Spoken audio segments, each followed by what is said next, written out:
In today's video, I want to focus on what I think is the absolute best wedding photography lens. And it is this one.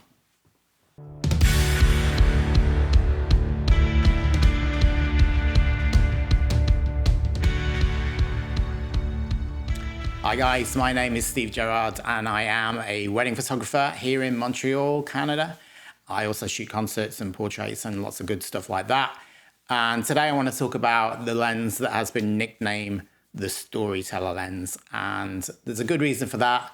And it is the 35mm. Now on my camera, I've got the 35mm 1.4. I am a Canon shooter, but this is not about the manufacturer. This is about the lens and the focal point and the field of vision that you get from that and why it is called the Storyteller Lens.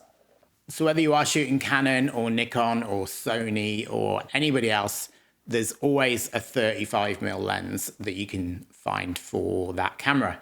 And the reason that I really love it is because it feels like when you look at the pictures that come out of the 35mm lens, there's a connection with the pictures and there's a connection with what's going on in the frame, because the 35mm means that you need to get up close and personal and in amongst the action, and that definitely translates into the final pictures. I'm going to be sharing quite a few pictures that I've taken on the 35mm lens in this video, so stick around and I'll tell you why I think they work and also the variety that you can get out of this lens. It is an amazing lens and I use it for probably 80% of the time on a wedding day. Now, one of the reasons that I love the 35mm lens so much and why I think it is such a unique lens is because the field of vision you get from the 35, the focal length of the 35 is very similar to a human being's field of vision. So when you're looking at a picture that's taken on that lens, you do get that sense that you're there in the moment. And as a photographer, it forces you to get in the moment. So there is definitely more of a connection between you and your subjects and you and the action that's going on around you. And you tell more of a story by being there in that moment. I used to use zoom lenses a lot more when I first started out shooting weddings, which was 15 years ago. But I think the problem with the zoom lenses is that you can get a little bit lazy and you can just zoom in and out from things and you don't zoom with your feet, as they say, and actually walk to where things are happening or run sometimes.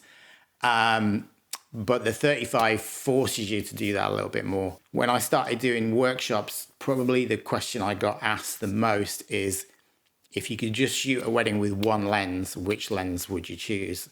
And I can absolutely say the 35 would be the one that I would go for.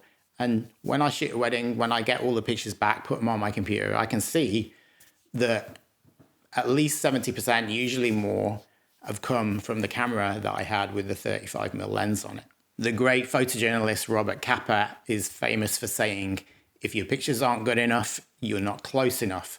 And while you might not want to take that completely literally, there is a certain amount of truth to it.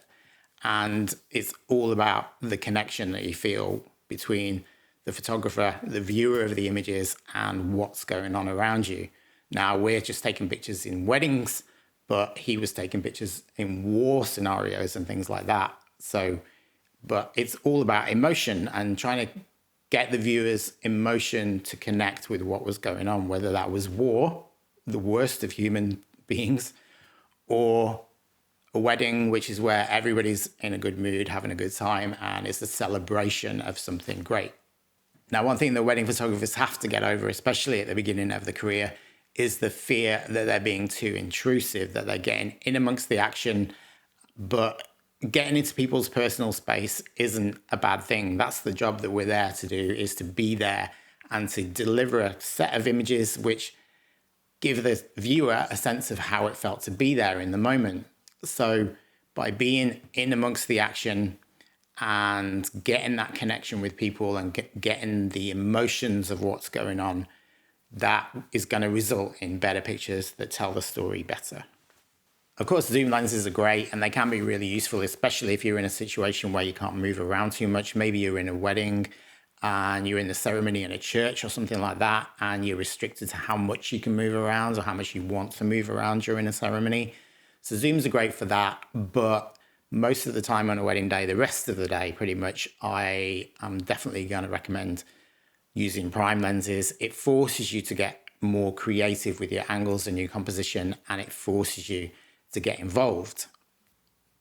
Another reason I don't use zoom lenses much these days is because I feel that when you give your couple a set of images that were taken on prime lenses and maybe very similar prime lenses, like if you use the 35, 50 and 85 all day maybe, then the pictures have a consistency to them that you don't get so much if you've been using zooms, because you've been using zooms at different focal points, and that shows in the final pictures when you see them as a set.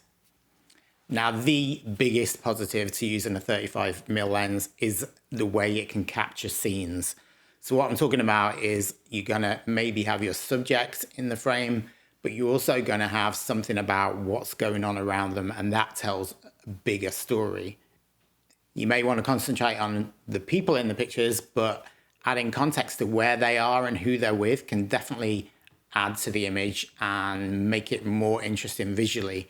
You can also use your depth of field to focus on a certain subject or the couple, whatever it is, or you can have a smaller depth of field and stagger what's in focus and then add to the story by doing that. So this is the lens I use all day on a wedding day. It pretty much never comes off my camera. It's the 35 1.4 L series from Canon. Now what I can do with this, because it goes down to 1.4, I can focus on my couple or whoever I want to be in focus in the picture, and then I can throw everything out of focus. So even if it's a busy picture, because there's only one person or two people that are in focus, the eye is instantly drawn to those people rather than everything else that's going on around them. Shooting at smaller apertures means more of the picture is going to be in focus. So you have to think more about what you want to include, and it needs to be there for a reason. And that's a really good practice for photographers. I think you should go out and practice that, whether it's at a wedding or something else, and just work on composition and what's there and why it's there. Now, the king and queen of this kind of wedding photography are York Place Studios. You should definitely check out their work. They're great at storytelling, and they're great at including things for a reason at different depths of field. So I'll link to those in the description below. Now, if you've ever seen any of my pictures on Instagram or on my blog or anywhere else, you may notice that I take a lot of pictures this way round. It's very rare, especially with the 35mm lens, that I'm holding my camera like this and doing vertical shots. In my personal opinion, taking pictures with a 35 in a vertical orientation just doesn't really work that well. I will take pictures with my 50, with my 85 vertically, but with this lens, and again, this is the lens that I use for most of the day, I'm usually taking it this way around. That field of view, it goes back to having the field of view of a human being. A human being doesn't look this way around, they look this way around. So that horizontal image will definitely have more impact, I think. But one of the main ways that I get variety from this lens is just to alter my angle as much as I can. So I'll be shooting up high, I'll be shooting down low, I'll be shooting close in, or I'll be shooting further back.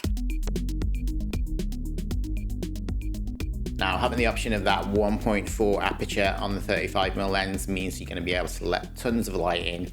You're going to have that nice bokeh that everybody loves with the blurry background. But in my experience with the Canon especially, the 1.4 aperture can be a bit hit and miss with the focus. So I tend to overshoot just a little bit if I'm down to 1.4 to make sure that I've got a few options of pictures that are definitely in focus and sharp. But I found that stepping down to about f2 or even 2.8, you still get that blurry background, but you have a higher consistency of pictures that are going to be in focus. Now, the reason I shoot Canon and I haven't switched like a lot of people is because I still love Canon. And I started with Canon. I bought a DSLR about 2003, 2004. Then I bought a lens and another DSLR and another lens and another lens. So my entire kit pretty much is Canon. So unless I want to just ditch all of that, try and sell it on eBay, and then try and learn a completely new system, I'm going to stick with Canon. And I just feel really, really comfortable using these cameras. And I love the contrast and I love the colors that come out of this lens and this camera.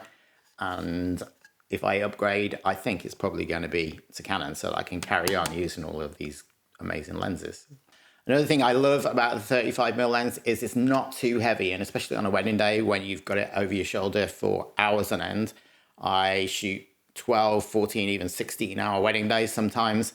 So having gear that's not too heavy is a definite advantage. It's also a really rugged lens. Like, it's taken quite a few knocks. I'm not the most careful photographer in the world. I keep this on more to protect the glass than to reduce the flare coming into the lens. And this has been around the world with me, and it's been to a ton of concerts, sometimes really like in the pit, in the middle of everything. And it's still looking pretty good and it works great. So what about the price? Let's talk money. So at the moment, at time of filming, the brand new Canon 35 1.4 is $1,799 US. There is the RF 1.8, which is a really popular option, and that is only $499. So if you do want to get a 35mm lens and start cheaper, you might want to consider that. Or maybe you want to go and head over to eBay, because I found a Canon L35 1.4 on eBay for $480 US. But if you're not ready to buy one just yet and you still want to have a play with it, see if you like it, get out there and just do some field tests, then maybe consider just renting one for a week and having some fun. Now, at the beginning of this video, I did mention that people had asked me if I could shoot a wedding with just one lens, which one would I choose? And it's definitely the 35, but, and this is very, very serious, do not shoot a wedding with just one lens. Do not shoot a wedding with just one camera, for sure. What happens, worst case scenario, always think of worst case scenario. Your camera breaks, the lens gets smashed. It's not going to happen. On a wedding day, you really, really don't want to do that. So I do have quite a few lenses in my bag. The 35 gets used more than any other. If I could have two cameras and only use one lens, like the same lens on each camera, they would both have 35 on. If I had two cameras, but they had different lenses, then I would go for the 35 and probably the 85 or maybe the 50. But in reality, on a wedding day, I have a 24, a 35, a 50, a 85. Those are my primes that I go to all the time. I have a 24-70 and a 7200 in the bag. They don't get used very often at all, but they're there just in case I need them. So if you were going to use just one lens to shoot a wedding, what would you choose? I'd be interested to know. You can leave me a comment in the comments below. But if you found this video in any way helpful, do me a favor, hit the like button. You can subscribe if you want. We've got lots more videos coming. But otherwise, thanks for sticking around. Thanks for listening to me warbling on, and I'll see you in the next one. All right, bye.